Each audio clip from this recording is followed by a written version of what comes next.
Do you think right now that there's still space for newcomers to come and join the real estate industry? In the UK, regardless if I am British born, I hold the nationality, I speak like them, I think like them, there will always be a difference. I don't think kids growing up say that when I grow up, I want to be a real estate broker. Mine was I want to be a doctor. Being a male real estate agent, it's actually easier.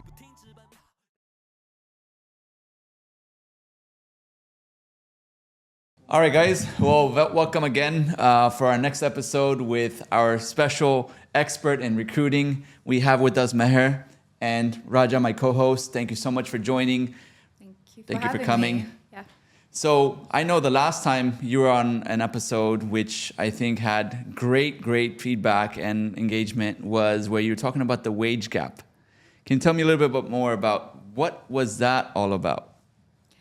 That was basically discussing the pay gap that we're facing here in Dubai. Yeah. But not just in Dubai, it was just an overall context where, job roles are specifically being allocated to certain nationalities, where companies are thinking that, certain job roles, there's certain nationalities can do them better.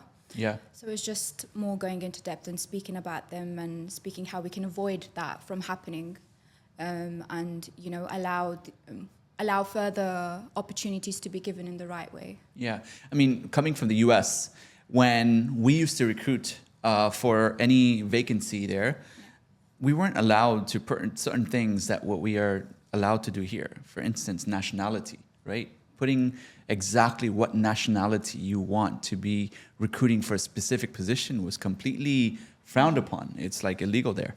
Have you seen that is something that allows you to be able to find a better candidate by putting specific nationalities that you're looking for in the UAE job market? Yes and no. Because typically you'll see certain job roles again and again being performed by certain nationalities, that it sits in your head that, this role can be done perfectly by British or by American or by Canadian. And I just think because it's been happening again and again and again, it's on repeat. So it's like a pattern that's sat in people's head. True. They don't know that, or they might not be aware that there could be other nationalities out there, maybe with the same qualifications, with the same skills, and they could be, performing the role just as better.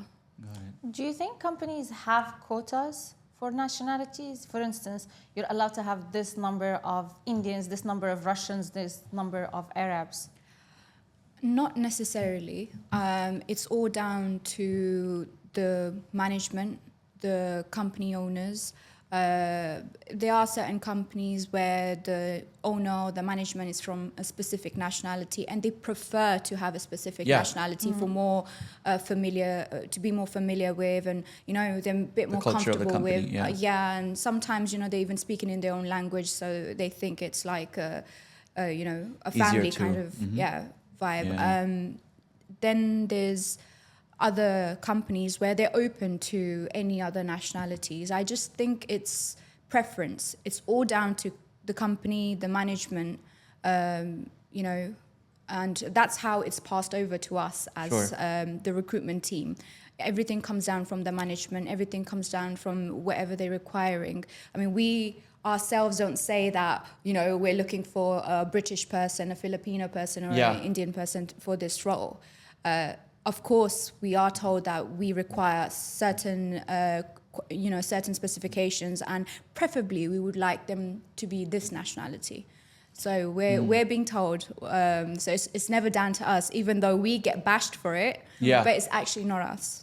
I think also like some companies, especially when we're talking about real estate brokerages, I believe some companies also specialize in certain markets. You have some companies that are mainly targeting European markets, UK, for instance, Russians, Chinese, or even Indians. So it kind of makes more sense for some companies to specifically state that they want to recruit people from certain nationalities. I know of this one company, and they aim for Persians and Persians only, and it makes sense. They're open to either native Persian speakers or people that can actually speak, Farsi.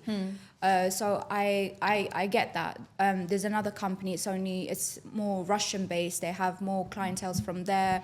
They generate leads, mainly for investors that have come through from there. So it makes sense. That, of course, is a different group. Then there's another one where they have it in their head that, no, I feel like this role can be better suited for this. And that's where the pay gap comes. Exactly. Because they feel like that this certain nationality, oh, no, we'll have to pay them a bit more higher. We'll have to pay them, it'll come within our budget. So that's where it all links. Yeah. Yeah.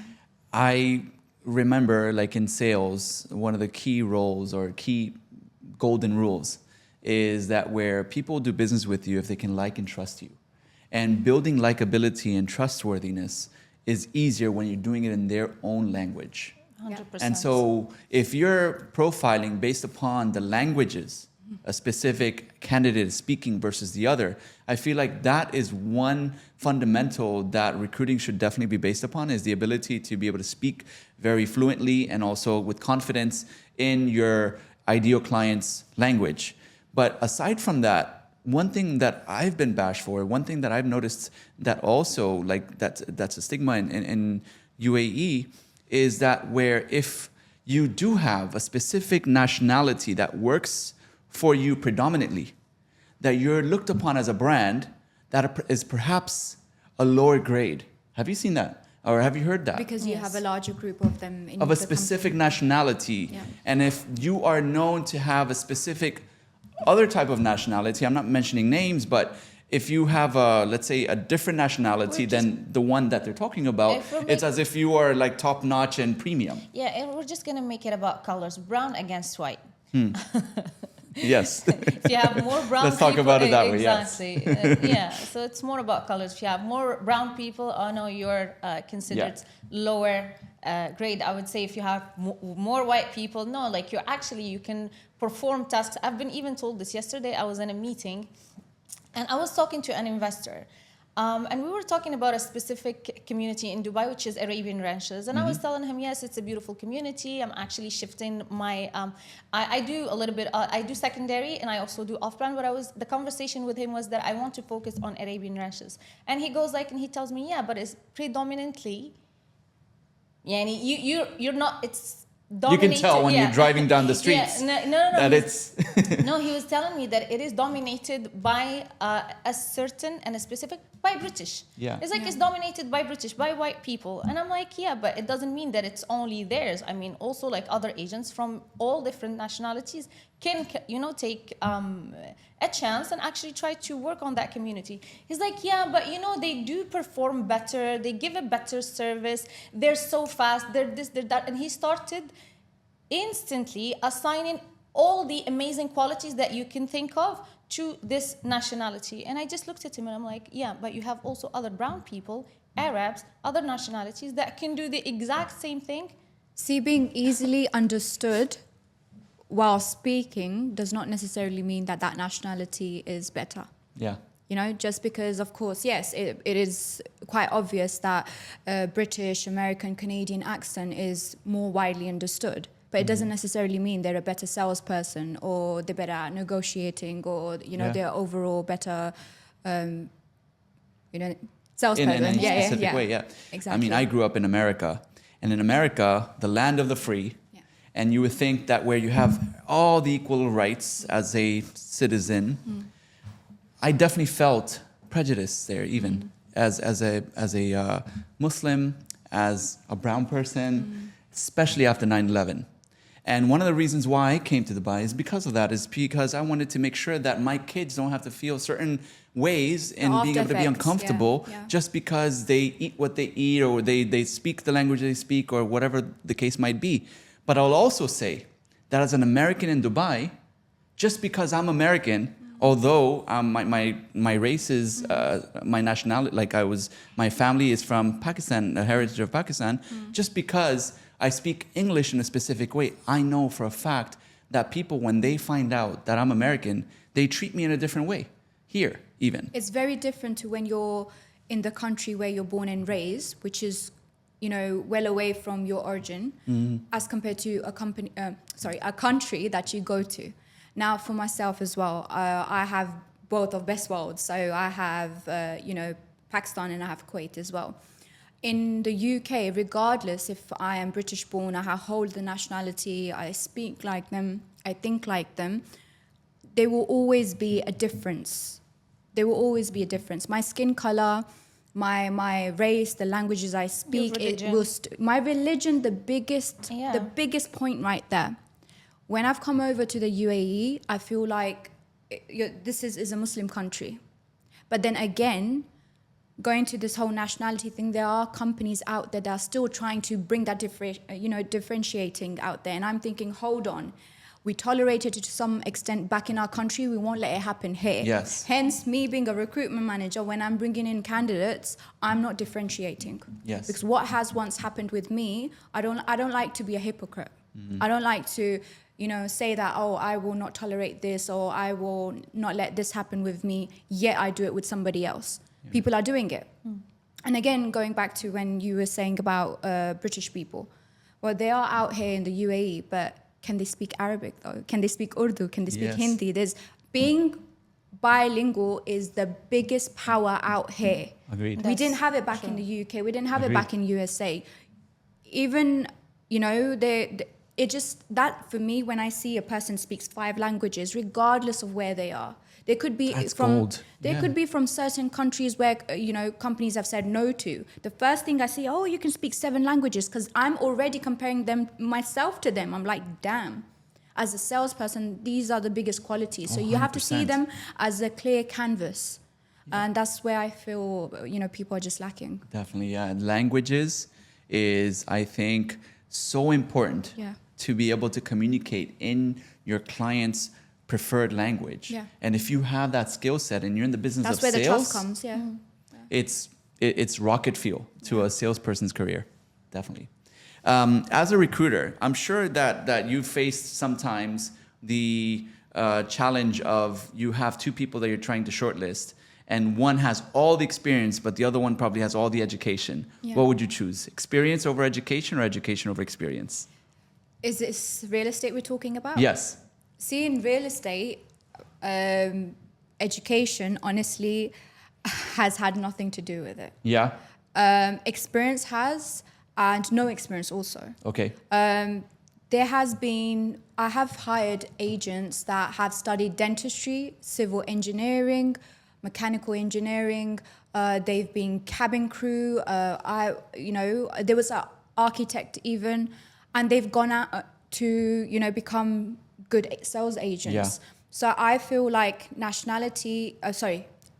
education is something that I've literally not looked at. So experience is what you'll prefer better. I do talk about it. I do say, tell me about yourself, to understand them better, to see how it is, to, you know, see how intellectual the person is, what their views are overall about things, and kind of getting, you know, idea about how their network could be like.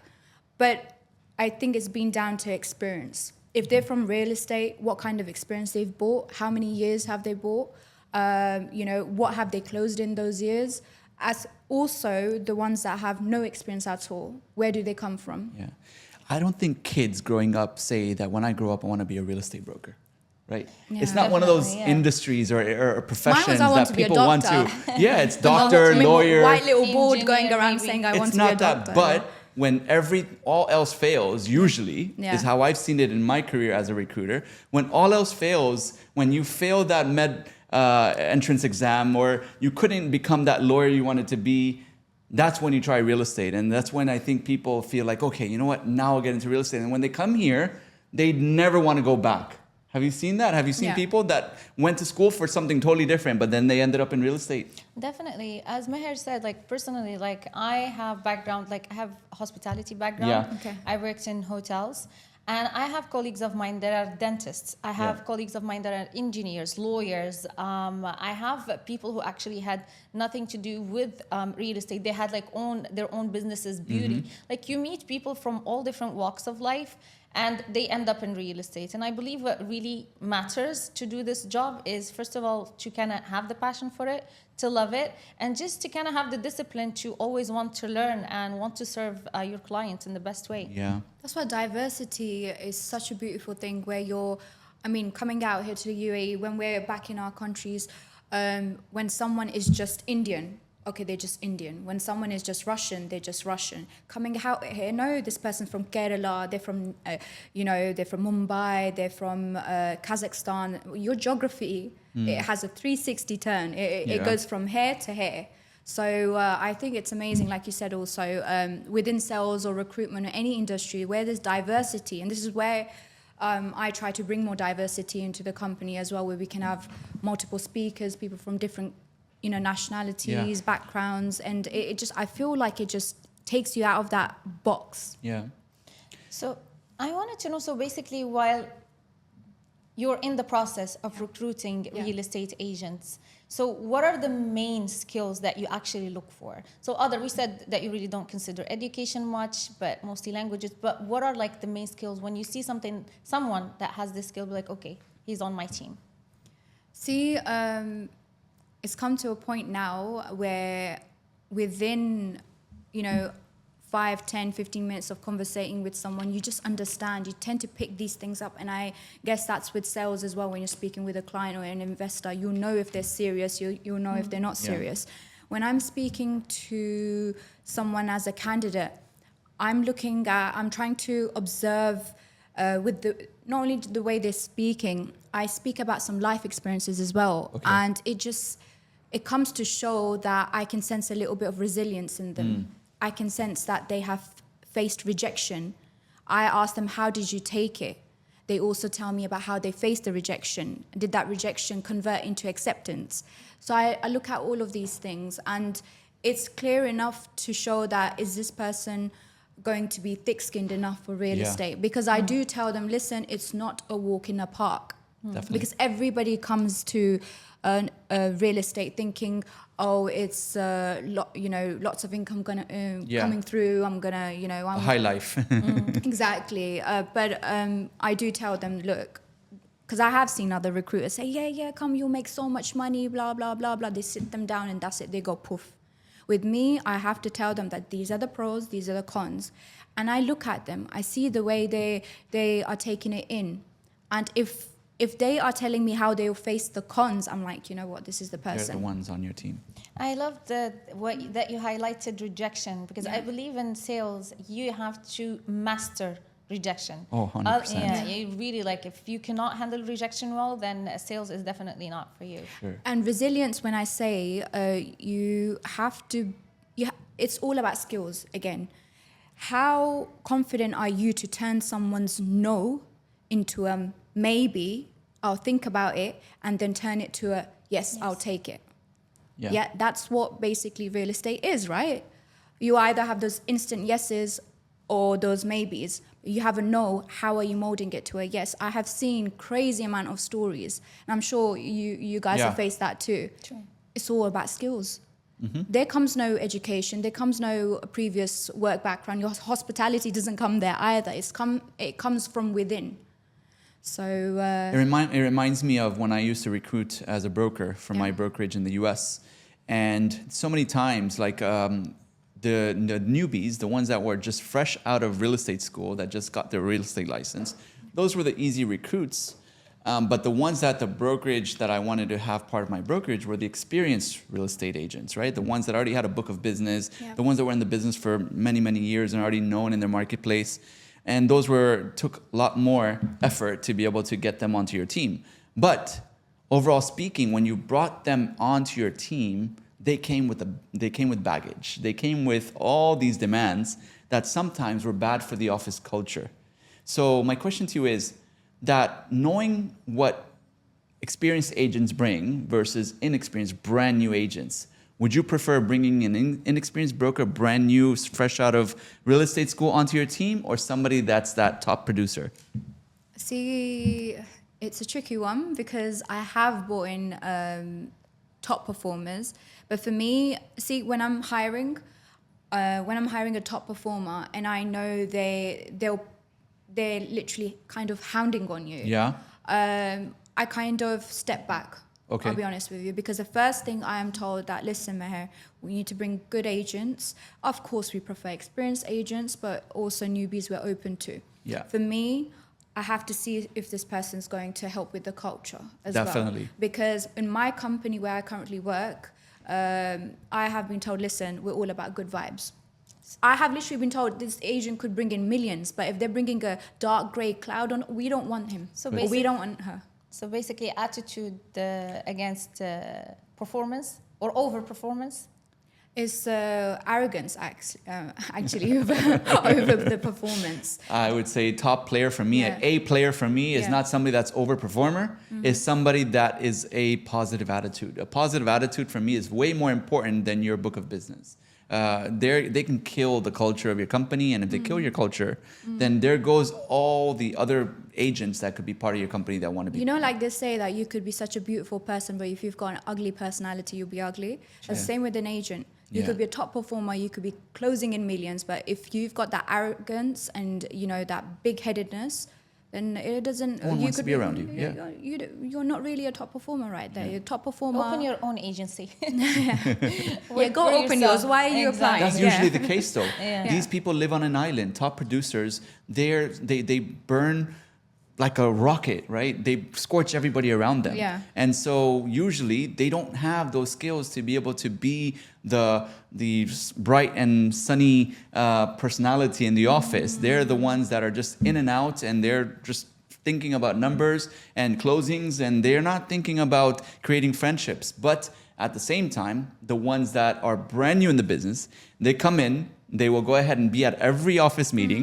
They will be the ones that will ask you 1,000 questions and probably bring one sale, probably a quarter. But you need a good mix of both. You Yeah. need those top producers because obviously you still need to pay the bills. Yeah. But then you also need the newcomers that are willing to be able to learn so that they can help you with all your new leads and new buyers that are coming into the pipeline.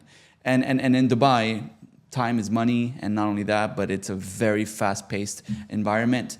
Do you think right now that there's still space for newcomers to come and join the real estate industry? There's always space for them. Yeah. It's an evolving market. The door's always open for them. Of course, there are certain companies where they're just, you know, opening the door for anyone and everyone. We may say real estate is for everyone, but then it isn't at the same time. See, if what I've earlier said, that those skills and aspects, you tell them that, listen, real estate, yes, it's wow, but there are certain parts of it that are not so wow. Yeah. You're basically gonna have to jump in quicksand and try learning to get out of there. You drown, or you pull yourself out, then you've made it. This is, Sorry. you know, so, I was going to tell you, so probably like this is the way I look at it is Yeah. because of the lack of transparency, especially of the recruitment teams Yes. in the brokerages, Yes. that we have huge number of I agree. inadequate, I agree. incompetent agents that are also not fairly prepared to kind of be part of this market.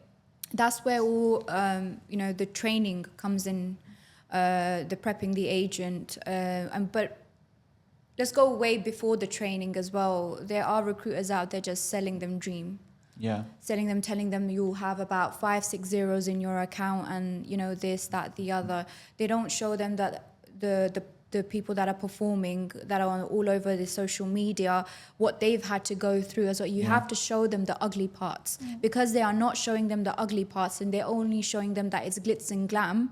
Yeah. Bling, bling. The bling bling. True. Yeah. They see a friend close a 6-figure deal, and They they think, think I can that, do oh, it I can too. do it too, right? I can he do it hung out too. at the bar and he made that much money. I can do that. Yeah, I can do it too. So Yeah. again, this was me years back. I saw this recruiter open up her own recruitment agency, and she was in fact the one I actually looked up to. I came completely from a different background. It didn't make me think that, oh, you know, I'm going to open up my recruitment agency or anything like that. I was just a talent acquisition specialist, and I was getting offers come through for head of recruitment. I could have taken it, but I didn't. You have to grow up. You need to feel like you're prepared for it. Yeah. I think this comes from within as well. And I think with the real estate agents, I think They've closed 1 or 2 deals as well. They want to jump straight onto being a sales manager. Prima donnas. Yeah, basically. So again, it's all about clarity. Yeah. It's all about clarity from being even an agent to a manager to a head of sales. I think it works from all aspects. All positions, all positions. careers, all industries. Nothing's because glitz and glam. Nothing definitely. comes easy. Yeah. We all abide by that. There's red flags probably that you probably see the minute that you're sitting in an interview with a person that's applying. Can you share any of those? One of them are definitely overconfidence. Okay.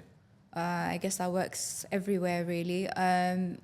I feel like rather than their experience and rather than, you know, their overall journey, if it's all about the me, you know, Yeah. ask this developer, they know me. Ask this company, they know me. Ask this agent, they know me. I don't want to know you. I want to know you. You tell me. No, I want to know your track record. I want to know your transactions. I want to know your overall experience. I want to know how you're dealing with clients, how you are as a candidate, you know, as an employee. Mm-hmm. What's you?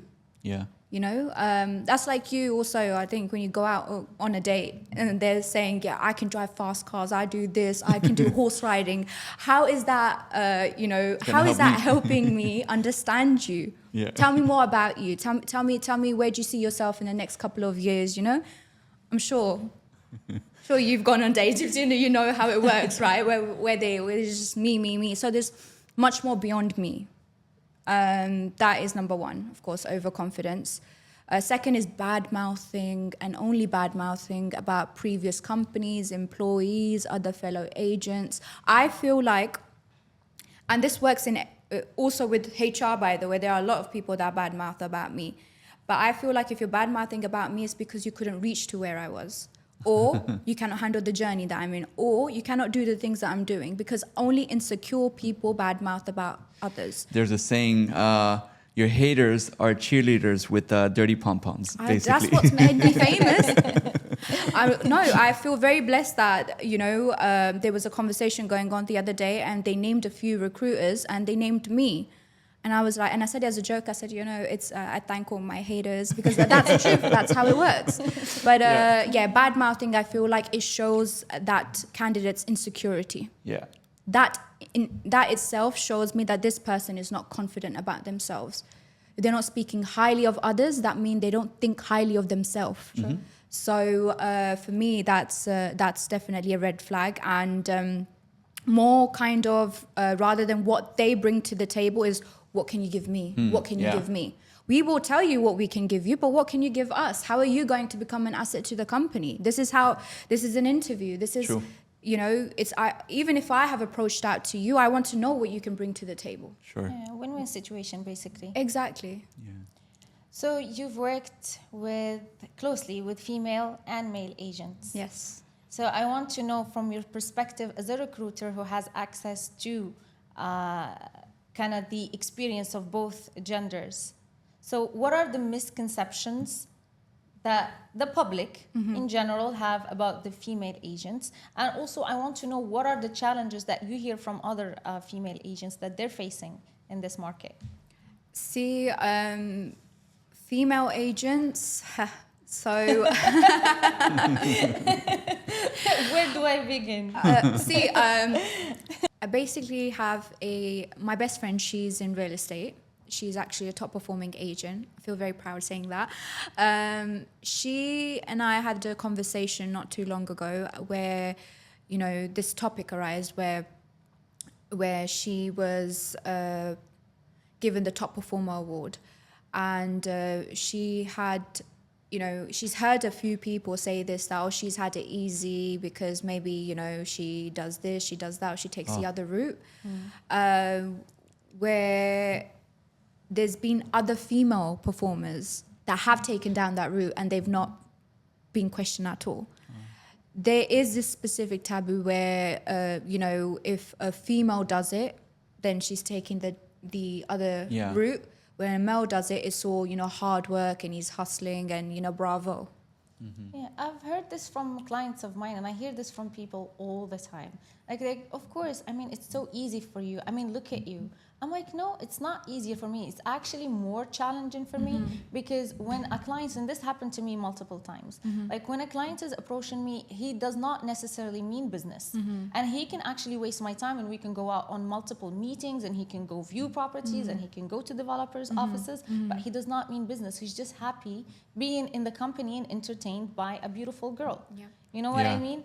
And this is what I tell them, like being a male real estate agent, it's actually easier because when a client is spending time with you or when he's talking to you, you know that this guy is actually interested. He actually wants to buy. It's just at the end of the day, it depends on your skills if you're going to be able to close him or another person. While for female real estate agents, I would have to actually sit and weed out the the imposters or the people that have nothing to do. They just want to kind of waste their But I time. think that's why it's important for real estate brokers to be able to work in teams, right? Where they have a male and female, that they know who's the ideal person to be able to work that client.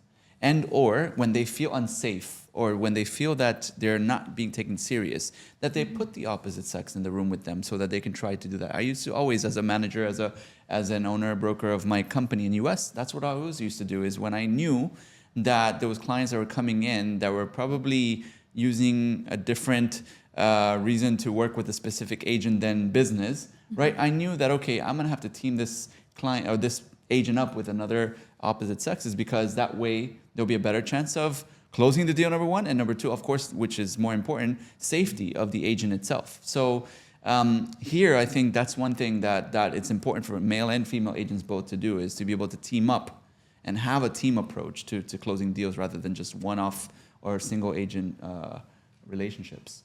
But overall, I do know that female agents will have it only easier, not because of this sex appeal or anything like that, but more because men will be attracted to women, and then the convincing, the conversation, and then the decision making, it becomes a little bit more, I think, fluid to be able to ask the questions, right? But of course, at the same time, the woman agent also has to be a strong closer, right?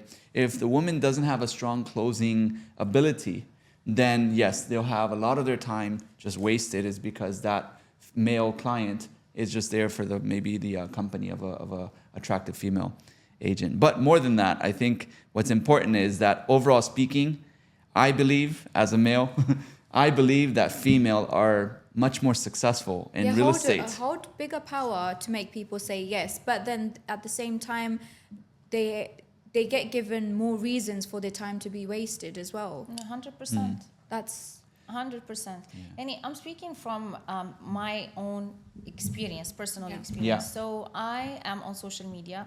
So obviously I receive leads from social media. And let me say that 98% of my clients are men from different nationalities. I have lots of people from Europe. I have lots of Arabs, Moroccans. I have lots of Indian and Pakistani clients as well. But most of the time, literally, like if I receive, let's say, 20 leads through Instagram, right? 20 leads, 19 out of the 20, they're just time wasters. Literally. They just want to have a conversation, just want to go out, just want to meet, and they're not really serious. So it makes it more time consuming for me. And it frustrating actually, as well. frustrating for me. And there were like instances where I actually I was like physically harassed by one of my clients. Wow. So yeah, literally.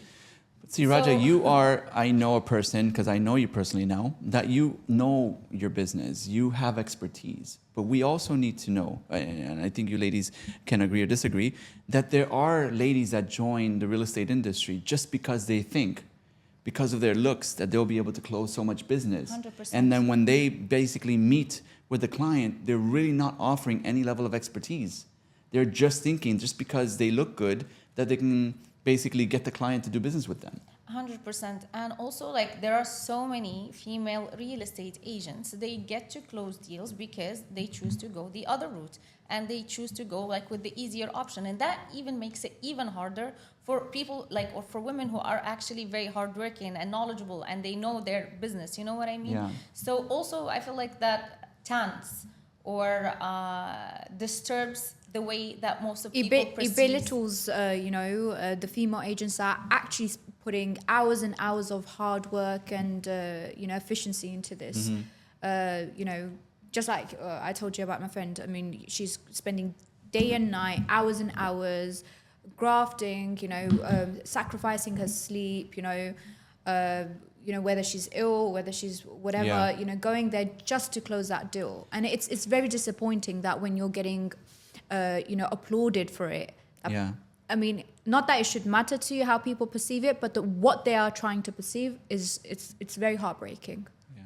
But I would say again, teaming up with a strong opposite sex member on your team and closing those transactions where you feel that just because you're the opposite sex that you're not being taken seriously, I feel like that could be the way to be able to close more deals. That could be the way, but then again, that way shouldn't even need to be there. But that's You know what human I mean? nature, right? Yeah. We can't change the fact that male are male and female are female, Yeah. right? That's going to be their strong point and their weaknesses. And that's where really, I think, at the I end guess of the it's day... just hearing it from Yeah. this end and taking out the other, then Yeah. I guess. And, that's what many people, including yourself, that are doing. Sure. You want to think what you want to think. True.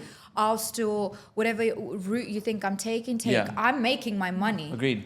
I'm making Yeah. my money. You pinpoints and bullet point whatever you Yeah. want. Well, as a recruiter, I'm sure that you have to deal with that also, right? To be able to know that if this person's in the business for the right reasons.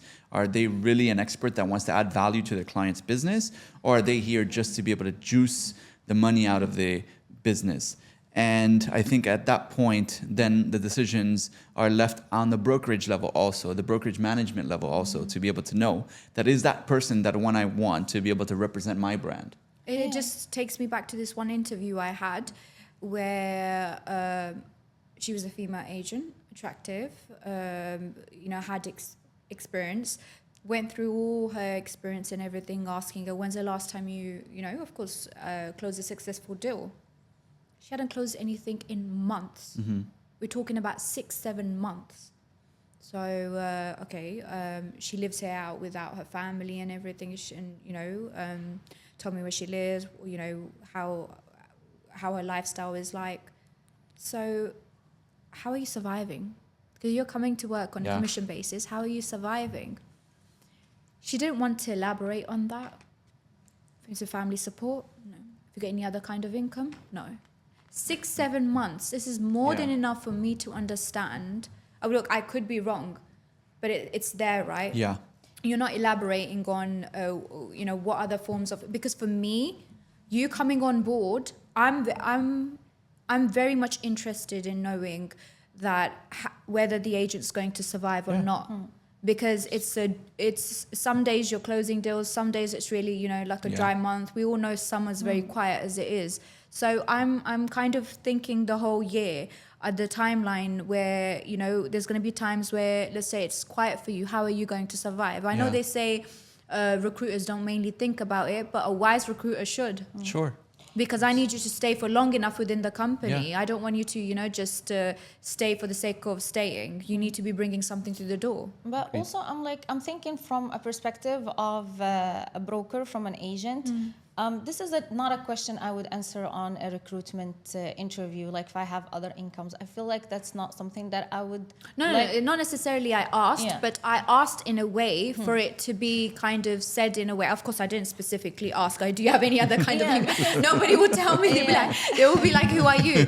But for me, it was very much concerning to know that you've not closed a deal for 6-7 months.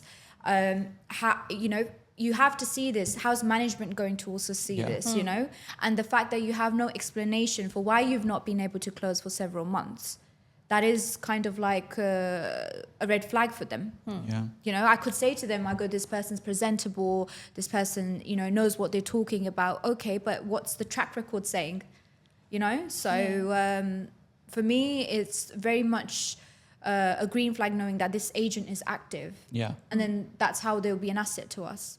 So, from your experience or from your position with having access to agents' performance reports and reviews and all of that, so what do you think? Who's performing better, males or females? Just have out of curiosity, at least in your company, it doesn't have to be. See, I think both are performing, but because we tend to have a slight more males in the company, of course, then percentage-wise, you see more males coming through, but we have a good amount of female performers as well. And because they know they're all competing against each other, we have friendly competition within the company. How do you foster that? Again, it comes within the agent. It comes within the agent and through the leadership. They're seeing the CEOs, they're seeing, the management, them having... earning millions they still remain humble. They still, spend time within the agents. They're still, doing the monthly meetings. They're taking over themselves. They're not just throwing you over to just XYZ managers. They're very much involved. For you to see that this person's been running this company for these many years, still gives a damn about how I feel. Or if there's anything that the company should, aid more towards or bring in. These kind of aspects, these kind of things, they really have a good influence on agents, and it makes them, it helps them remain to keep grounded. So I'm very curious to know, what do you think drives the high turnovers in brokerages?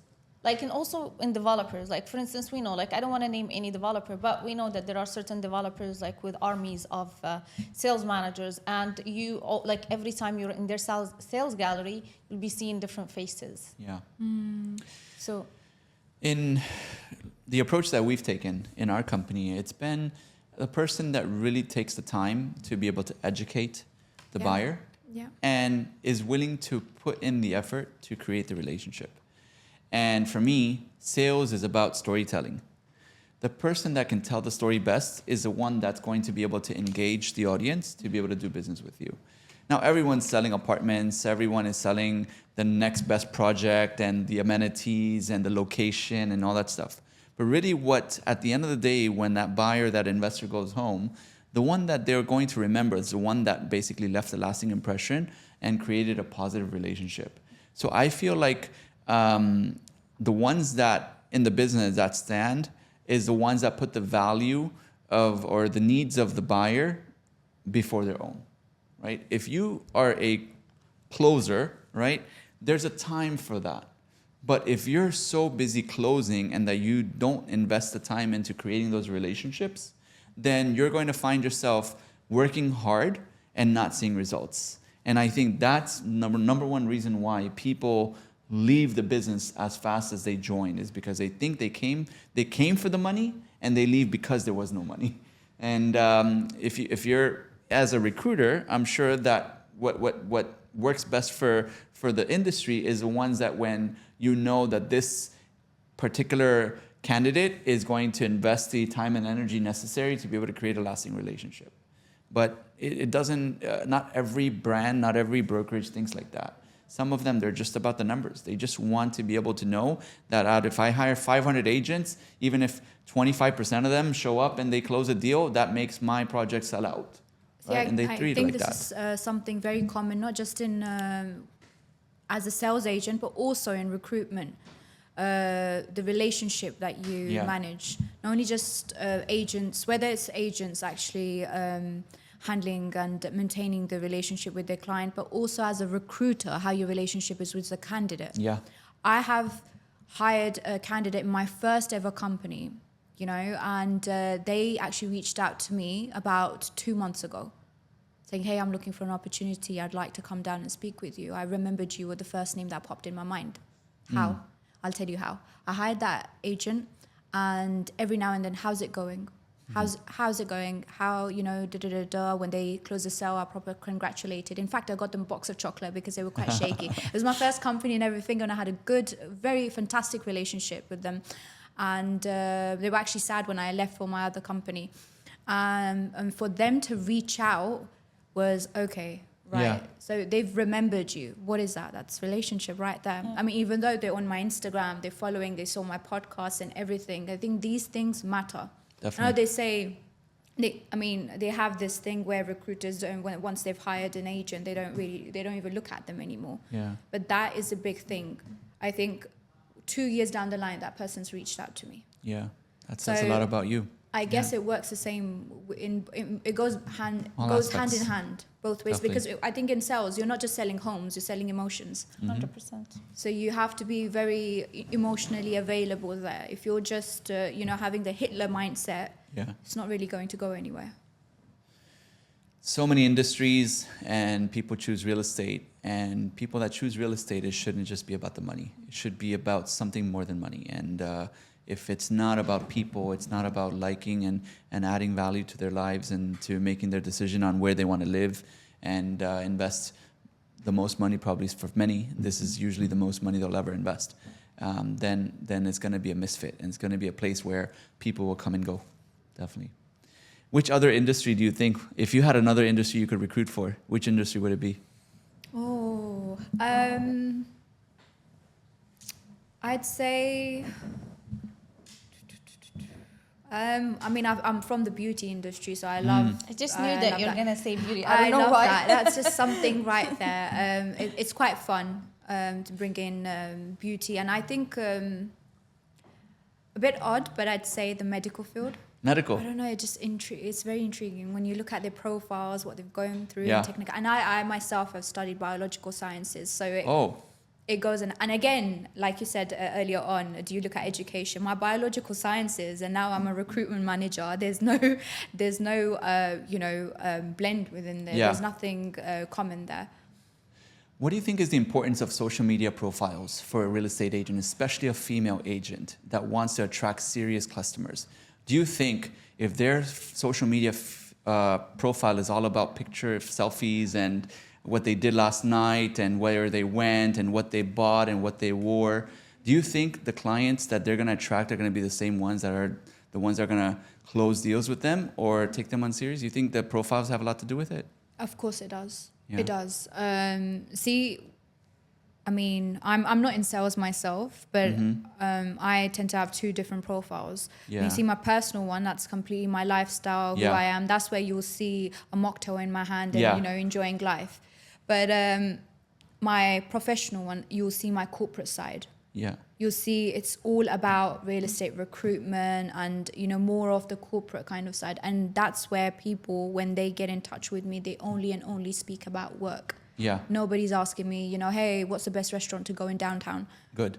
They'll head over to my personal Instagram if needed to be. So you differentiate things. When I'm seeing agents, again, it's what you portray. Yeah. The first impression is the last impression. So if they're seeing, you're at a beach club, chilling in your bikini with, a cocktail in your hand, then of course, whether you're a male or a female, you'll think, she's just showing off the lifestyle. Yeah. There's nothing much more to it. True. And especially Dubai, as you know, Dubai is one of those cities that is very sought after, and buyers of this product that we sell, real estate, is coming from overseas. And so when they're coming and they're only meeting you for the first time, they're going to jump on social media and look who they're dealing with. And if they see you as a person that is more about the lifestyle rather than an expert in the business, then perhaps maybe they'll have this wrong impression of you.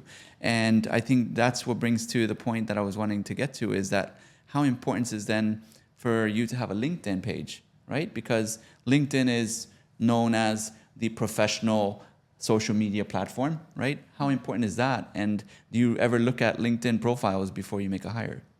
I do. Yeah. There are a lot of agents that don't actually have a CV. Mm-hmm. LinkedIn speaks a lot. It's everything is there. Sure. To me, an agent being active or not active, as in posting wise on LinkedIn, doesn't have that much of an impact as the whole history that I see on there. Sure. I think a lot of people are actively applying on LinkedIn. That's a quick form of, trying to get a job or everything. That's where all the recruiters are. Yeah. You'll find all the recruiters mainly on there. On LinkedIn. Instagram is just basically content. Yeah. LinkedIn is the main platform where Your you know CV basically. exactly your digital CV. Everything's going on digital format. Nobody's after a little while. I think we're not that far away where CVs will completely not be looked at. Do you have a LinkedIn profile? No, I don't. And then you frown. You're like, okay. Yeah. I personally am not really active on LinkedIn. I tried. It's just juggling all the different platforms is actually very challenging. But if you were to look for an opportunity, you definitely was the You would first need place that, you go to, LinkedIn.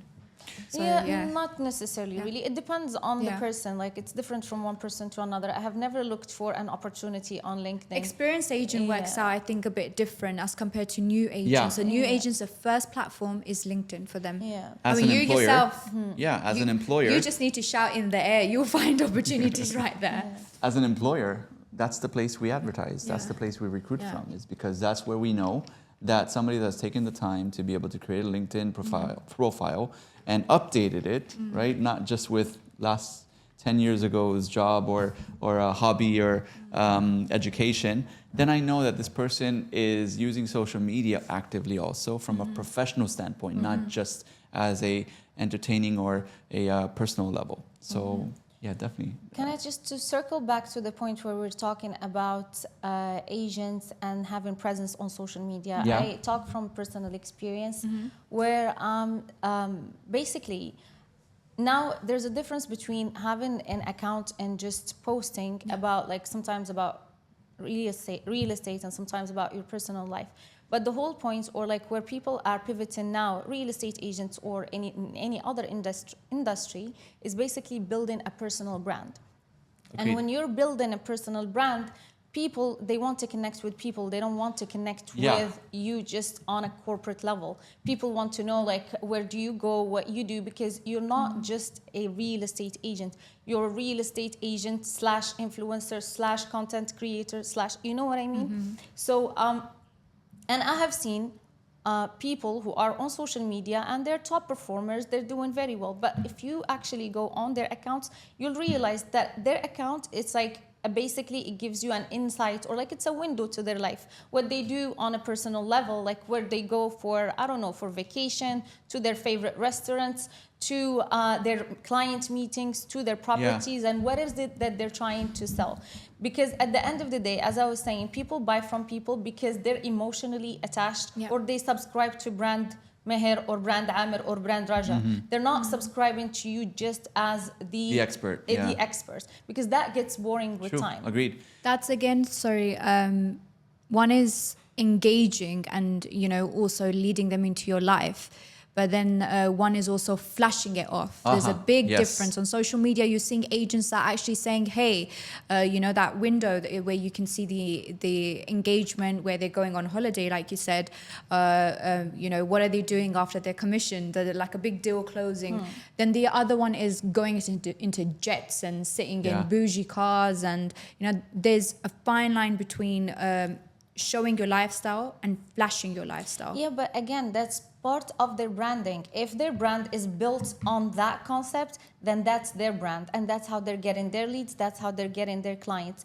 And if their brand is built, at the end of the day, it all comes down to what's the core message, what's your vision and mission for your personal brand. I completely understand that, but then at the same time, it needs to look realistic. There are certain agents that are making it look very unrealistic. Some of them, you know, turning up in Miami in their private jet, and you look at them, they're under 30, which I'm sure it's doable. I mean, but when you see if you're Grant Cardone, then definitely crypto I billionaire. believe that you have a private jet and you're tanning in Miami and you go for cocktails, not mocktails, in Dubai. But anyone who's not at that position, like, because we know, I mean, this is Dubai. Most of people, they don't even own their cars. They rent out cars. They rent out even jets so they can take pictures in them. Whenever they have access to beautiful properties, they make sure that they take pictures, videos, and they would create content advertising it as its own. That is part of the game. And actually, lots of people, see, the way I look at it is, I'm not saying I'm 100% for it because I'm not that type, but it gets them to where they want. At Fake the it end till of you the make day. it. Exactly. You said it perfectly. Yeah. Fake it until Yeah. you make it. And if there- it's working, but that then comes with its bravo. repercussions, though, right? Yes. That comes with its repercussions. So Yes. if that agent is doing that, and then they have deals that fall apart just because their buyer or seller is not taking them serious, Yeah. they're basically buying that level of they got what they paid for, basically. And so I tread with caution on those things, is because yes, fine, social media is a platform where you can use to be able to build your brand and attract buyers and sellers, but also this is something that's going to be used to be able to judge a person that doesn't know you is going to use that to judge you. Yeah. Right? And then perhaps you're luring in the wrong clients. And if you have a problem closing deals, perhaps you need to look at what you're putting yourself out there There's a with. difference between Yeah. luring people in and having an influence on people, Yeah. a good influence on people. The fake it till you make it completely works fine. Yeah. But let's say, for example, you're a female agent, you're an inspiration to many females out there that do actually want to come out to Dubai and get into real estate. If you're going to show them an unrealistic expectation, that then again, it's a downfall. It's like, oh, but she was portraying this. Then they, again, like Yeah. you said, it's a repercussion right there. It's a downfall. So, as an influencer, a real estate agent out there, you are influencing, you're having a big impact on people's mindsets there. And more than just the people that are within sales, I'm sure there's a big proportion of people that want to get into sales or they're looking up to you. Yeah. Yeah, so we have to be very careful in the direction we're diverting people into. Even Yes. myself as a recruiter, if I'm telling them, yeah, it's shining stars and flying unicorns, then it's going to come down onto me. True. So there has to be a balance. There has Yeah. to be a balance in what I'm showing them in terms of the lifestyle, and there has to be a balance in, in if they were to take up this lifestyle as Sure. well. How's the route like? Is it achievable? Yeah. I personally think that whomever is watching, whomever is subscribing to any brand, whether it's an Yeah. influencer or whatever, they should consume at their own cost. Yeah. I mean, you consume what you consume, and you should be aware that Yeah. this person is displaying this, and this might be Yeah. true, and this might be Yeah. false. And if you're deciding willingly to believe Yeah. that this whatever flashy lifestyle is accessible and whatever, go for Yeah. it. I personally don't.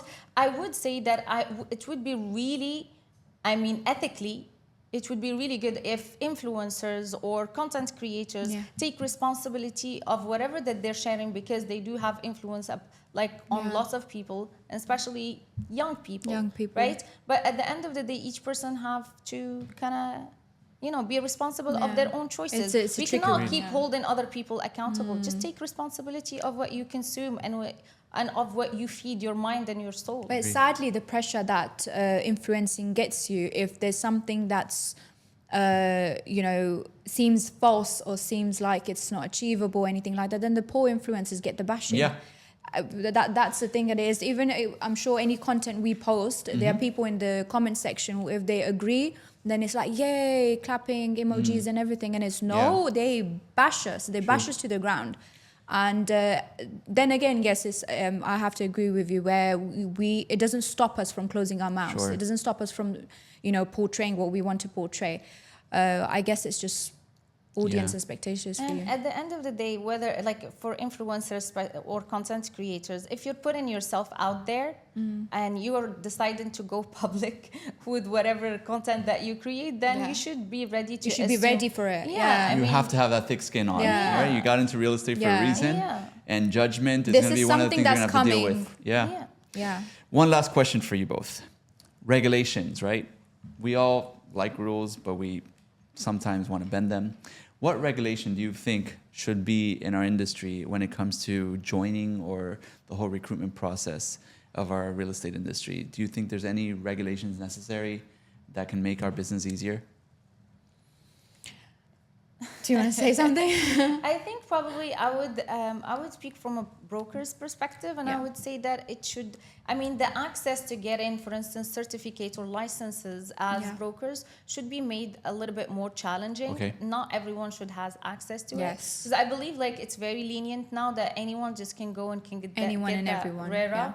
Yeah, and they can start going around and telling people they're a broker, and they know they have their best interest in mind and all of that. So Some I use think- it, some misuse it. Yeah. Exactly. So there should be like some, I feel like more Higher rigid- standards. higher standard, more rigid like rules and regulations for, I would say, for barrier of entry. So not everyone is allowed in. We only allow the people who actually merit to be. You spoke about Yeah. entry, I'll talk about exit. So there are agents that are leaving companies, and the most typical thing you will get to hear is pending commissions or commissions not being released. Yes. There needs to be kind of like an agent protection. Where things are amicably done. There are a lot of agents, specifically in brokerages as well, where get promised that their commissions will be given to them, and then they sign up, they leave, and then they go join somewhere else. And yet there are so many Pending. Agents that are frustrated with this scenario. It's unbelievable. And honestly, like there would be another thing. I would love for us to be able to be independent brokers, that I don't need to be affiliated with any company in order for me Kind to of like a freelance. Yes. Yeah. I would But love imagine that though. Yeah, I would Imagine that. If Yeah. we already have the problems that we have right now, Yeah, but with having I think it will oversight. multiply. No, but I think like why I'm saying this, like already, like if we have like high standards, not everybody is awarded a license to be an individual broker, but then you still have that possibility. Like, why do I have to be affiliated with the company? I can be held responsible for whatever, like my income, whatever, everything. So in the U.S., there's so many brokerages that operate from home. Over there, it's very common to know that there's mom and pop operations where family-ran businesses, husband and wife, father and son type of brokerages, and they do pretty well, but they're held to the same standards as a big brokerage, right? So I don't see nothing against the fact that where people should consider opening their own brokerage where they feel like they can't fit into a bigger office or a bigger structure, but at the same time, people don't feel secure either at the same time. I think clients have this mindset where if you're affiliated with another company, then there's more security. I mean, it's a brilliant idea, but you have to see it from a client's perspective, that can I trust this specific individual? But at the end of the day, we go back, whenever we talk about real estate and whenever we talk about sales, we're always talking about how the buyer is not buying from the company. They don't care which company I'm affiliated with. At the end of the day, they're buying from the person. From the agent, exactly. from the agent. But you know what? Because today I'm with company A, tomorrow I'm with company B, but the buyer is my buyer. My relationship with him is my relationship with him.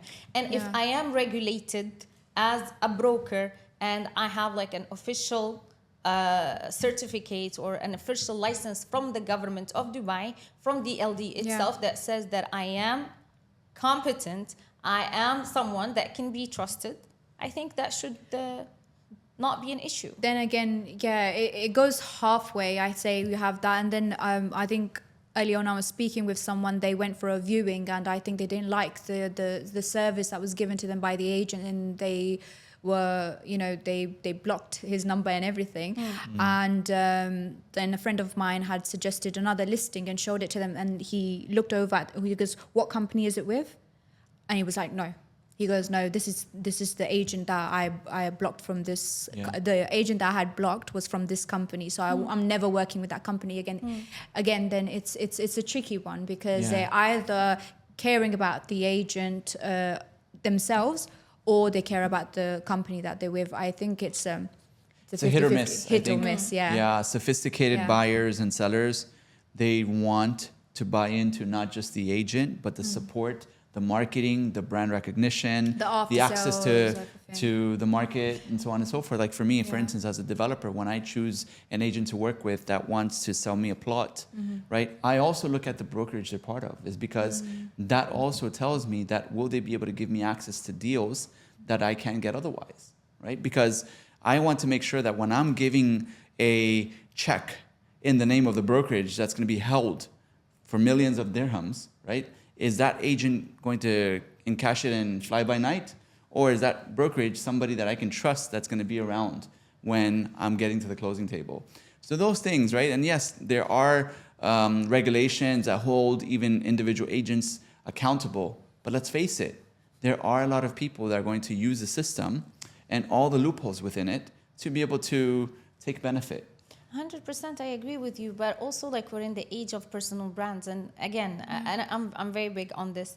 At the end of the day, like if this person is an established broker, and there are brokers who are really big here in Dubai, or like even in other places, whether Abu Dhabi or here in Dubai, they're big enough. They as people have the trust of the buyers. So, and they have built a brand big enough for people to actually want to deal with them, irrespectively if they're affiliated with a company or not. But so Because then they can open.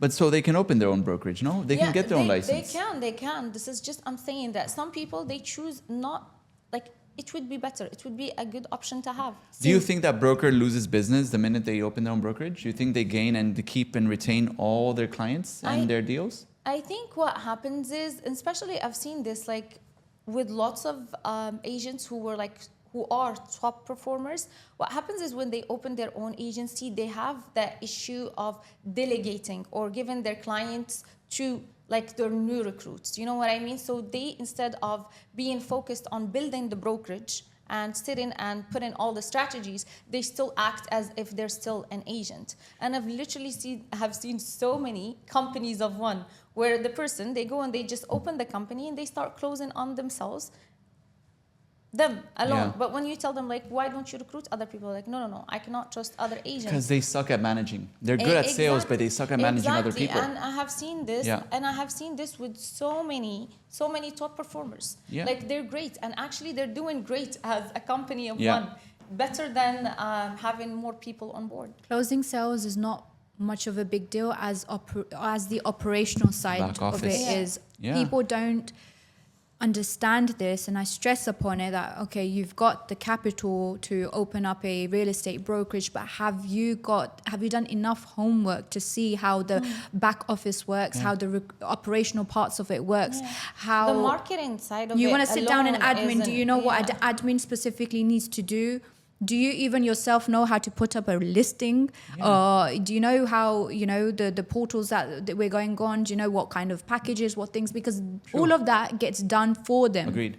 So coming down to wanting to open up your own company and doing it by yourself, have you done it? No, because they are... they let it off to whatever the required department is. They don't even know how to recruit, hence why they have recruiters, right? Or they don't have time to recruit. But if they had to come down to their own company, do they know how to go about with it? Do they know the employee agreement? They themselves have always signed papers, but have they ever created a contract themselves? There's a lot more to it when it comes to opening up your own, company. I know there's certain agents that want to go freelance. Or want to do their own thing, or want to just keep it small and petite. But there are some, they're like, no, we want it to be the next big thing. You want it to be the next big thing, do your homework. Know how operations going to work, know how many people you need in the admin's team, how things will go down. Because sales perspective, you're on autopilot already. You know how that works. But if you want to run that company and not end up closing down, because first 3 years, I'd say, first year, of course, it's like a newborn baby. But if you have sustained and kept yourself and your company running for 3 years at least in the market, then you have the chances of breathing ahead. Yeah, that's if you compare it to, let's say, the sports superstars of the world, Leonardo Messi's, the LeBron James of basketball, just because they are the MVPs of their sport doesn't mean that they're going to go and open their own team, right? It's a team approach. The most successful brokerages, the most successful closers, they have a team approach, not just thinking that I am the superstar and just me alone can make everything happen. 100%. And usually those are the ones that fail after they try. The right? we Because approach, they find yeah. Exactly, Well, thank you, ladies. Thank you so much for your time. We really enjoyed talking to you both about your expertise and knowledge of the local real estate market and recruitment processes. I hope we can get to meet again on the next episode. And thank you, everyone, for listening. Like, subscribe, and comment below. And we'll see you on the next episode.